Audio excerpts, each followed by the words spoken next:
اهدنا الصراط المستقيم صراط الذين أنعمت عليهم غير المغضوب عليهم ولا الضالين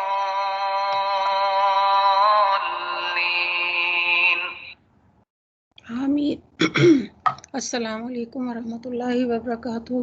آج تھوڑی دیر ہو گئی ہے تو انشاءاللہ ہم آج چوتھا سپارہ شروع کریں گے اور آیت نمبر ہوگی 91 انشاءاللہ۔ اللہ تعالیٰ سے دعا کرتے ہیں کہ اللہ تعالیٰ ہماری اس محفل کو اس محفل کے درجے میں پہنچا دیں جس کی بشارت ہمارے پیارے نبی صلی اللہ علیہ وسلم نے ہمیں حدیث کے ذریعے ہم تک، ان کی حدیث کے ذریعے ہم تک پہنچی ہے کہ جس محفل میں اللہ اور اس کی رسول کا ذکر ہوتا ہے اور جہاں پہ اللہ کی کتاب پڑھی اور سمجھی اور سمجھائی جاتی ہے، وہاں اللہ کے فرشتے جو ہیں وہ اس محفل کو گھیر لیتے ہیں اور اس محفل کو گھیر لیتے ہیں۔ اللہ تعالیٰ سے ہم دعا کرتے ہیں کہ اللہ تعالیٰ ہماری اس محفل کو اس درجے کا بنا دیں۔ اعوذ باللہ من الشیطان الرجیم بسم اللہ الرحمن الرحیم۔ ہم تیسرے پارے کی کچھ چیزیں یاد کر لیتے کیونکہ یہ مسلسل سورہ آل عمران چل رہی ہے تو پچھلے مضامین کو اس کے ساتھ ملا کے ہم دیکھ لیتے ہیں کہ پیچھے ہم نے جو ہے وہ کیا کیا پڑھا تھا۔ رب اشرح لی صدری ویسر لی امری واحلل عقدۃ من لسانی یفقہوا قولی آمین یا رب العالمین۔ بسم اللہ الرحمن الرحیم۔ تو پچھلی ہمارا ختم ہوا تھا اس کے اوپر کہ جن لوگوں نے کفر اختیار کیا اور کفر ہی کی حالت میں جان دی، ان میں سے کوئی اگر اپنے آپ کو سزا سے بچانے کے لیے روئے زمین بھر کر بھی سونا فدیہ میں دے دیں تو اسے قبول نہیں کیا جائے گا۔ ایسے لوگوں کے لیے تو صرف دردناک سزا تیار ہے، وہ اپنا کوئی مددگار نہ پائیں گے۔ تو جو بھی کام کریں اللہ کے چہرے کی خاطر، یعنی کہ اللہ کی رضا کے لیے کریں، اس میں کسی کی اور رضا شامل نہیں ہونی چاہیے کسی بھی صورت میں، اور ہم اللہ کی ہی محبت میں اور اس کی تڑپ میں یہ کام کریں۔ صدقات کا ایک فائدہ یہ بھی ہوتا ہے کہ انسان کے اندر جو تکبر ہوتا ہے وہ بھی نکل جاتا ہے اور اللہ تعالیٰ ہماری دعائیں قبول کرتے ہیں اور سنتے ہیں۔ اسی طرح مالی معاملات میں جو ہم نے پڑھا کہ لکھت پڑھت کی بہت ضرورت ہوتی، ورنہ باہم رشتے کٹ جاتے ہیں۔ دیکھیں یہ وہ بنیادی چیزیں ہیں جو ہمارے معاشرے میں نہ کرنے سے اس کا بہت بگاڑ پیدا ہوتا ہے اور رشتہ داریاں بھی کٹ جاتی ہیں۔ تو اللہ رب العالمین نے جب یہ لکھ دیا اور ہمیں سمجھا دیا کہ یہ کرنا ضروری ہے، اللہ تعالیٰ کی ناراضگی بھی اس سے آتی کہ اللہ نے ایک چیز کا حکم دیا اور ہم اس پہ چلتے نہیں۔ اسی طرح افضل ترین صدقہ یہ ہے کہ دین کے کاموں پر خرچ کیا جائے۔ جب ہم لوگوں کی تعلیم پر خرچ کریں گے تو اس کے فوائد بتاتے ہیں، تو اس سے کئی لوگ صدقہ دینے کی طرف متوجہ بھی ہوتے ہیں اور اس سے بہت سارے لوگوں کا بھلا ہو جائے گا۔ سب چیزوں سے بہتر کیا ہے؟ قرآن مجید میں سورہ یونس میں اللہ تعالیٰ فرماتے ہیں یا ایھا الناس قد جاءتکم موعظۃ من ربکم وشفاء لما فی الصدور وہدی ورحمۃ للمؤمنین۔ لوگوں تمہارے پاس تمہارے رب کی طرف سے نصیحت آ گئی ہے، یہ وہ چیز ہے جو دلوں کے امراض کی شفا ہے اور اسے قبول کر لیں، ان کے لیے رہنمائی رحمت ہے۔ دلوں کی جو شفا ہے وہ بیماریاں کیا ہیں؟ حسد، جلن، کڑھن، تکبر، غرور، ایک دوسرے کو نیچا دکھانا۔ تو یہ ساری چیزیں جو ہیں اللہ تعالیٰ نے ہمیں اس میں بتائی ہیں کہ ہمیں یہ سب نہیں کریں گے تو ہم بیمار نہیں ہوں گے۔ اور پھر اللہ تعالیٰ سورہ یونس کی 58 آیت میں فرماتے ہیں اے نبی صلی اللہ علیہ وسلم کہو یہ اللہ کا فضل اور اس کی مہربانی ہے کہ یہ چیزیں اس نے بھیجی، اس پر تو لوگوں کو خوشی منانی چاہیے۔ یہ ان سب چیزوں سے بہتر ہے جنہیں لوگ سمیٹ رہے ہیں، یعنی اس قرآن پر خوشی سے وقت لگانا چاہیے، یہ سوچتے ہوئے اہم بہترین چیز ہم سمیٹ رہے ہیں اور یہ ہم نفع کا سودا کر رہے ہیں۔ یہ کتاب کس لیے آئی ہے؟ کتاب انزلناہ الیک مبارک لیدبروا آیاتہ ولیتذکروا اولو الالباب۔ یہ بابرکت کتاب ہے جسے ہم نے آپ کی طرف اسے نازل فرمایا ہے کہ لوگ اس کی آیتوں پر غور و فکر کریں اور عقل مند اس سے نصیحت حاصل کریں۔ اس قرآن پر غور و فکر کرنا عملی نقطہ نکالتے تاکہ ہمارا عمل اور اخلاق جو ہے وہ درست ہو جائے۔ ابن رجب کہتے ہیں کہ نفلی اعمال میں سے عظیم عمل جس کے ذریعے انسان اللہ کا تقرب حاصل کرتا ہے وہ قرآن کی کثرت سے تلاوت ہے اور اس کو غور و تدبر سے کرنا چاہیے۔ خباب بن ارت نے کسی آدمی سے کہا جتنی تمہاری استطاعت ہے اللہ کا قرب حاصل کر لو اور خوب جان لو کہ تم ہرگز کسی بھی چیز کے ساتھ اس کے قریب قرب حاصل نہیں کر سکتے جو اس کو اس کلام سے بڑھ کر محبوب ہو، یعنی اللہ رب العالمین کا قرب قرآن مجید سے ہی حاصل کیا جاتا، تو اسی لیے ہمیں شوق اور محبت سے اس کلام کو پڑھنا چاہیے۔ جیسے میں نے ابتدا میں بھی بتایا تھا کہ اللہ تعالیٰ جیسے جیسے ہم اللہ کی کتاب پڑھتے ہیں ویسے ویسے شیطان جو ہے ویسے ویسے ہم اللہ کے نزدیک ہوتے جاتے ہیں، اللہ کی باتیں سنتے ہیں تو اللہ کا قرب حاصل ہوتا ہے۔ اسے اگر ہم اپنے اوپر طاری کر کے دیکھیں تو اس سے اور بھی ہمیں فائدہ ہوتا ہے۔ پھر آگے آیت نمبر 91 میں اللہ تعالیٰ فرماتے ہیں بسم اللہ الرحمن الرحیم لن تنالوا البر حتى تنفقوا مما تحبون۔ تم نیکی کو نہیں پہنچ سکتے جب تک کہ وہ اپنی چیزیں اللہ کی راہ میں خرچ نہ کرو جو تم عزیز رکھتے ہو، یعنی ہر شخص اپنے آپ کو نیک سمجھتا ہے اور چھوٹے موٹے اچھے عمل کر کے مطمئن ہو جاتا ہے۔ نیکی کے بارے میں رکھتے تھے، ان کے دماغوں میں نیکی کا بلند سے بلند تصور بس یہ تھا کہ صدیوں کی توارث سے تشریح کی اور ایک خاص ظاہری شکل ان کے ہاں بن گئی تھی کہ ان کا پورا چربہ آدمی اپنی زندگی میں اتار لے، اور ان کے علماء کی قانونی جو لمبی لمبی چوڑی باتیں ہیں اور فقہی انہوں نے جو نظام بنایا ہوتا اس کے مطابق رات دن زندگی کے چھوٹے موٹے ضمنی اور فروعی کام جو ہیں انہیں کر کے اللہ کا قرب حاصل ہو جائے گا۔ یہاں اللہ تعالیٰ نے اس غلط فہمی کی تردید کرتے ہوئے بتایا کہ نیک انسان ہونے کا مقام ان چیزوں سے بالا تر ہے جس کو تم نے مدار اور خیر و اصلاح سمجھ۔ نیکی کی اصل روح کیا ہے؟ لن تنالوا البر حتی تنفقوا۔ نیکی کی اصل روح خدمت خدا کی محبت ہے، ایسی محبت کہ وہ اسے خدا کی محبت پر قربان نہ کر سکتا ہو، بس وہی بت ہے۔ جب تک اس بت کو آدمی توڑ نہ دے نیکی کے دروازے اس پر بند ہیں۔ ہر شخص اپنے آپ کو نیک سمجھتا ہے۔ حقیقی نیکی کیا بتائی یہاں پہ؟ تقوی اس کے حصے میں آتی جو اپنے محبوب ترین چیزوں کو اللہ کی راہ میں خرچ کرتے ہیں۔ اس میں البر میں وسعت کا معنی آتا ہے، خیر کثیر کا معنی بھی آتا ہے، یعنی تم خیر کثیر نہیں پا سکتے تم جب تک اپنی محبوب چیز اللہ کی راہ میں خرچ نہ کر دو، تم اس وقت تک کامل متقی نہیں بن سکتے جب تک کہ محبوب چیزوں میں سے خرچ نہ کرو۔ البر کا معنی جنت بھی کیا گیا ہے، اور محبوب چیزیں کیا ہیں؟ مثلا انسان مال کی محبت میں مبتلا رہتا ہے تو اس مال کو اللہ کے راستے میں لگانا چاہیے۔ اسی طرح اولاد سے انسان کی محبت ہوتی ہے، اس اولاد کو اللہ کے دین کے کام میں لگانا چاہیے۔ اسی طرح اپنا آرام اور نیند ہے کچھ قربان کر کے اللہ کی خاطر جو ہے کام کرنا چاہیے۔ پھر اپنے جو اوقات ہیں، اپنی دل پسند معمولات ہیں، ان میں سے وقت نکال کر سنجیدہ کام دین کو سیکھنے کے لیے لگانا چاہیے۔ اسی طرح باقی چیزیں جو ہمیں اپنے لیے پسند ہوتی انہیں دوسروں کے لیے پسند کرنا۔ اسی طرح مال، اولاد، نیند، باقی وہ ساری چیزیں ہمیں اپنے لیے پسند ہوتی ان سب کو اللہ کی راہ میں خرچ کرنا۔ اس سے پتہ چلتا ہے کہ ہمارا دینی دین ہمیں اعلیٰ درجے کی اخلاقیات سکھاتا ہے۔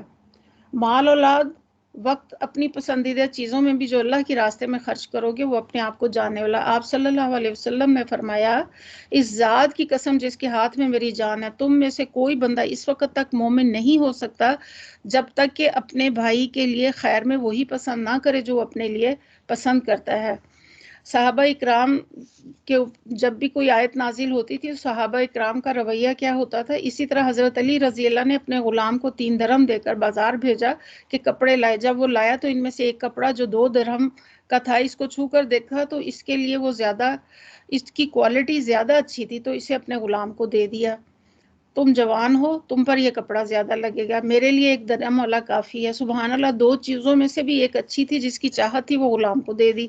اسی طرح حضرت ابو طلحہ انصاری رضی اللہ عنہ نے اپنا باغ جو تھا، جو بہت پھلدار تھا، اس کے میٹھے پانی کا کنواں بھی تھا، جسے آپ صلی اللہ علیہ وسلم کو بہت مرغوب تھا، آپ صلی اللہ علیہ وسلم کے مشورے پر انہوں نے اپنے رشتہ داروں کے لیے وقف کر دیا۔ اسی طرح حضرت عثمان رضی اللہ عنہ کا تجارتی قافلہ جب مدینہ آیا تو تاجر آگے اور اس کی قیمت لگاتے اور بڑھاتے گئے، مگر عثمان رضی اللہ نے یہ کہہ کر اللہ سبحانہ وتعالیٰ کے پاس مجھے اس کی دگنی قیمت ملے گی، سارا غلہ مسلمانوں میں خرچ کر دیا۔ حضرت عبداللہ بن عمر رضی اللہ نے اپنی پسندیدہ لونڈی جو تھی اللہ کے راستے میں آزاد کر دی۔ صحابہ جب بھی ایسی آیات سنتے تو ان پر عمل کرتے۔ یہ اللہ کے بندوں پر رحمت ہے، یہ نہیں کہ جو تمہیں پسند ہے سارا دے دو، بس یہ مطلوبہ ہے جو کچھ دے دو، تمہارا تھوڑا دے یا کچھ نہ کچھ دو، اور جو بھی دو گے اللہ کو معلوم ہے، اللہ تعالیٰ اس کا بدلہ ضرور دیں گے۔ جو بدلہ اللہ تعالیٰ دے سکتا وہ کوئی اور نہیں دے سکتا، اسی کے لیے یہ نفع بخش ہے کہ اللہ تعالیٰ جو ہیں اس سے بے خبر نہیں ہے۔ عام طور پر ہم جو خرچ کرتے ہیں تو زائد ضرور ہے، یہ جو چاہیے نہیں ہوتا وہ دے دیتے ہیں، اس کا مطلب یہ نہیں کہ وہ نہیں دے سکتے۔ قرآن مجید میں ایک اور جگہ آتا ہے کہ جو تمہاری ضرورت سے زائد ہے وہ بھی دے دو۔ یہ اس کے پس منظر میں زکوٰۃ کے، کہ جب اللہ تعالیٰ نے تمہارے مال میں زکوٰۃ تم پر فرض کر دی گئی، اور پھر آپ صلی اللہ علیہ وسلم کی حدیث کا مفہوم ہے کہ زکوٰۃ سے بڑھ کر بھی حصہ ہے، تو یہ ہے کہ تم اس سے بھی، لیکن محبوب ترین چیز کیا ہے؟ اللہ کے راستے میں دینا بلند ترین درجہ اخلاق ہے۔ پھر آگے اللہ تعالیٰ فرماتے ہیں، اور جو کچھ تم خرچ کرو گے اللہ اس سے کبھی بھی بے خبر نہ ہوگا۔ پھر آگے آیت نمبر 93 میں فرمایا، کھانے کی ساری چیزیں، یہ ساری چیزیں جو شریعت محمدیہ میں حلال ہیں بنی اسرائیل میں بھی حلال تھیں، البتہ بعض چیزیں ایسی تھی جنہیں تورات کے نازل کیے جانے سے پہلے اسرائیل نے خود اپنے اوپر حرام کر لیا تھا۔ ان سے کہو اگر تم سچے ہو تو تورات میں سے، اگر تم سچے ہو تو تورات پیش کرو اس کی کوئی عبارت، اگر تم سچے ہو۔ یہ 93 آیت ہے۔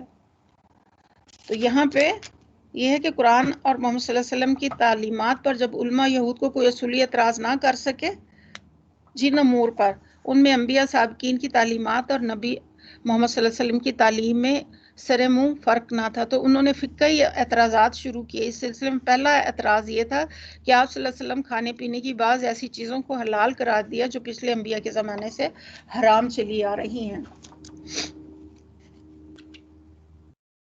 تو یہاں پہ اللہ تعالیٰ فرماتے ہیں محمد صلی اللہ علیہ وسلم نے کسی ایسی چیز کو حلال نہیں کیا جو دین ابراہیمی میں حرام تھی۔ یہ چیزیں حضرت یعقوب علیہ السلام نے اپنی پسند اور بیماری کی وجہ سے خود پر حرام کی تھی، لیکن اللہ تعالیٰ محمد صلی اللہ علیہ وسلم کو جن چیزوں کے حلال کرنے کا حکم دیا وہ اصلاً دین ابراہیمی میں بھی حلال تھیں۔ آگے آیت نمبر 94 میں فرمایا اللہ تعالیٰ نے کہ اس کے بعد بھی جو لوگ اپنی جھوٹی گڑھی ہوئی باتیں اللہ کی طرف منسوب کرتے رہتے ہیں وہی در حقیقت ظالم ہے۔ کہو اللہ نے جو کچھ فرمایا ہے وہ سچ فرمایا، تم یکسو ہو کر ابراہیم کے طریقے کی پیروی کرنی چاہیے، اور ابراہیم شرک کرنے والوں میں سے نہ تھا۔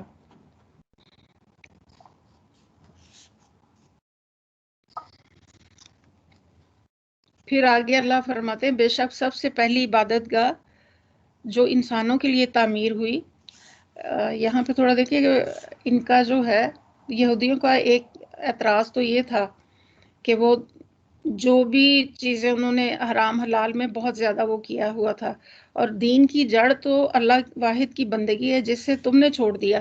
اور ان کو خاص طور پہ یہاں حضرت ابراہیم کا بتانے کے بعد بتایا، اور شرک کی علائشوں میں مبتلا ہو گیا، بحث کرتے ہوئے فقہی مسائل میں، حالانکہ یہ وہ مسائل نہیں ہیں جو اصل ملت ابراہیمی سے ہٹ جانے کے بعد طویل صدیوں میں تمہارے علماء کی موشگافیوں سے پیدا ہوئے ہیں۔ مطلب یہ کہ تم اصل دین سے ہٹ گئے، اور ابراہیم علیہ السلام تو وہ تھے جو تم یکسو ہو کر ابراہیم کی طریقے کی پیروی تمہیں کرنی چاہیے، اور ابراہیم علیہ السلام شرک کرنے والوں میں سے نہ تھے۔ پھر آگے فرمایا، بے شک سب سے پہلی عبادت گاہ جو مسلمانوں کے لیے تعمیر ہوئی وہی ہے جو مکہ میں واقع ہے، اس کو خیر و برکت دی گئی ہے اور تمام جہان والوں کے لیے مرکز ہدایت بنایا گیا تھا۔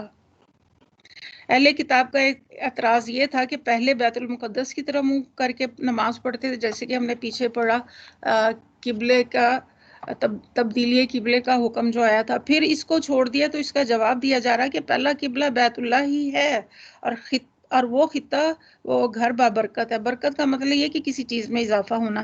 حرم میں ایک نماز کا ثواب جو ہے 1,00,000 کے برابر ہے۔ ایک نیک عمل کی کتنی برکت ہوتی، جو صدقہ وہاں کرتے ہیں، جو قرآن وہاں پڑھتے ہیں، اور جو عمرہ ہم وہاں کرتے ہیں، اور جو حج ہم کرتے ہیں، ان ساری باتوں کا اجر کئی گنا بڑھا دیا جاتا ہے۔ اور آپس کی محبتوں کی برکت، سب کے ساتھ مل کر جو اجتماعی عبادت ہوتی، اس سے جو دلوں پر اثرات آتے ہیں، اس اللہ کی محبت میں اضافہ ہوتا ہے، دنیا کے کسی خطے میں نہیں ہوتا ہوتا اسی لیے اس کی برکتیں یہاں بتائی جا رہی ہیں۔ آپ صلی اللہ علیہ وسلم نے فرمایا، پے در پہ حج و عمرہ کیا کرو، کیونکہ یہ دونوں فقر اور گناہوں کو اس طرح ختم کر دیتے ہیں جیسے بھٹی لوہے، سونے اور چاندی کی میل کو ختم کر دیتی ہے، اور یہ سب سے پہلی مسجد تھی جو دنیا میں بنائی گئی تھی، اور اس کا حال یہ ہے۔ پھر آگے فرمایا، فی آیات، اس میں کھلی نشانیاں ہیں ابراہیم کا مقام عبادت، اور اس کا حال یہ ہے کہ اس میں جو داخل ہوا وہ مامون ہو گیا۔